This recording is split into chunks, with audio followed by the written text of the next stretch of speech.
او دریم تعلق په تیره جمعه کې ما دا خبره کړې وه چې د هغه چا سره چې الکاسب و حبیب الله چې هغوی د خپل لاس په کسه باندې د خپلو بچانو نه په قبره بري چې کوم سړی په خپله وژه باندې په خپل همت باندې په خپله ستړیا باندې په خپله خواري باندې د خپل ځان دپاره نه په قبره بري دې ته کاسب ویل کېږي او پیغمبر علیه صلات وسلام وایي الله تعالی په معاشره کې تعلق او دوستي د دې سړي سره لري. لکه تیره جمعه کې ما دا خبره کړې وله پیغمبر علیه صلات وسلام سره یو سړی مصافحه کوي روغبړ کوي د هغه سړي پر دې لاسو باندې سختي ده او د هغې لاسونه سخت دي نو پیغمبر علیه صلات وسلام د هغې څه پوښتنه کوي ورته سړی لاسونه دې ولې سخت ورته د الله رسوله زه مسکین یم زه غریب یم ټوله ورځ بیلچه چلوم د هغې بیلچې په خاطر باندې زما پر دې لاسو دومره سختي راغلې پیغمبر علیه السلام ورته حمله سي پر دې لاسو باندې مچ کي او ورته سړی د دغه لاسو سره د الله تعالی مینه ده د دې لاسو سره د الله تعالی محبت دی او دغه لاسونه الله تعالی ته محبوب لاسونه دي چې کم لاس د خپلې نفقې په خاطر باندې ستړی سي. پیغمبر علیه صلات وسلام حدیث مبارک دی یو سړی دی هغې خپل کسب او تجارت کوي حضرت ابو هریره رضی الله عنه حدیث را نقل کوي د څه دپاره کوي مزدوري کوي تجارت کوي دکانداري کوي په دې نیت باندې کوي چې زه د بل د سواله څه محفوظه سم او ما ته دا نوبت رانسي چې زه بل ته لاس وزغوم. دویم زما د بچانو نفقه چې پر ما باندې ضروري ده زه د خپلو بچانو نفقه پوره کم او دریم که په معاشره کې ما ته په همسایګانو او په قریبانو کې یو مسکین مخ لرالی زه په دې خپل محنت په دې خپله مزدوري باندې د هغې مرسته وکم. نو بیا خو پیغمبر علیه السلام وایي د قیامت په میدان کې چې د الله تعالی سره ملاقات کوي یو به الله تعالی ځینې راضي او دویم به مخ به داسې ځلیږي لکه د 14 سپوږمۍ. نو د الله تعالی د ملاقات په وخت کې به یو د الله تعالی رضای او رضوان من الله اکبر د الله لږ رضا پیدا کول ډېر لوی شی دی او الله تعالی دې سړي ته خپله رضا ورکوي او دویم به د مخ ځلیدل د 14 د سپوږمۍ په شان باندې. او پیغمبر علیه السلام وایي که یو سړی په دې خاطر باندې کاروبار کوي چې پیسې ډېرې کم ولې ډېری ځکه د پلانکي همسایه سره مې سیالي ده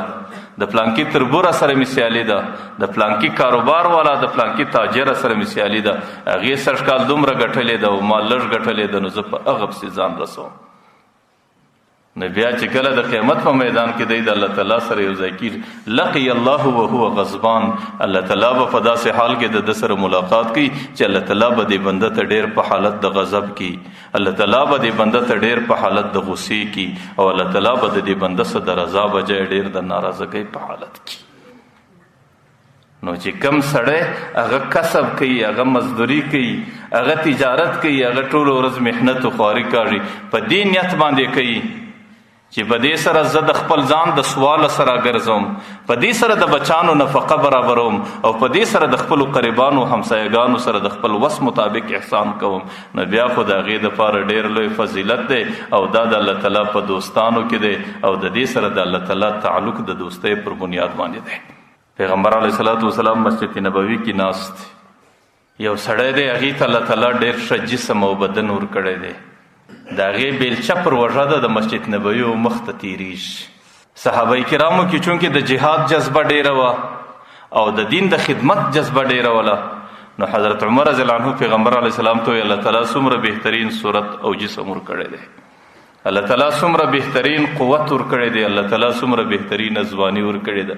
کاش د هغې ځواني د الله تعالی په لار کې استعمال شوی وای د هغې ځواني په جهادي سفرو کې وای او د هغې په نصیب کې د الله تعالی د دین خدمت راغلی وای څومره د دې ځوانۍ سره مناسب وړو. پیغمبر علیه صلات وسلام ورته عمره تا ته څه معلومه ده دی چې کومه بیلچه چلی کم محنت کوي کیدای سي دی په دې کور کې پلار او مور بوډاګان لري په دې سره د مور او پلار خدمت کوي او د کم بچی زندگی چې د مور او پلار په خدمت کې تیر سي ای عمره الله تعالی د مجاهدینو د فی سبیل الله په لیست کې شماري. ورته عمره تا ته څه معلومه ده د هغې په کور کې به بچان هغې به د خپله نفقه په دې خاطر باندې ګټي چې زه د بچانو روزي او رزقو نفقه برابروم او دا الله تعالی پر ما باندې ایښی دی زه د الله تعالی دا حکم پر ځای کوم ورته د دې زندګي الله تعالی په مجاهدینو کې ورشماري. ورته څه معلومه ده تا ته الله تعالی به هغې ته په دماغ کې دا ورچولی چې زما د محنت په نتیجه کې چې کوم اجرت راسي په هغې کې به زه د یو غریب سره مرسته وکم، په هغې کې به زه د یو همسایه سره کومک وکم، په هغې کې به زه د یو قریب مرسته وکم. او چې د کم چا محنت او مزدوري د غریب د همسایه او د قریب د مرستې په جذبه کې تیریږي نو الله تعالی د هغې زندګي هم فی سبیل الله ورشماري. ورته ها عمره کچیرې دې غریب په یو شکل باندې تجارت او مزدوري کوله او کارو بیلچه چلوله چې زه د تربرو سره مسابقه وکم په هغو پسې پیسې ورسوم، زه د خپلو چې کم زما سره مناسب خلق دي او زما د هغو سره زندگی تیریږي د هغو سره مسابقه وکم،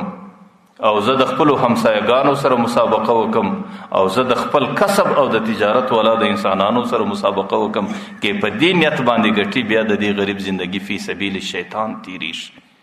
بیا د دې لار فی سبیل الله نه ده بلکې بیا د دې لار فی سبیل الشیطان تیریږي.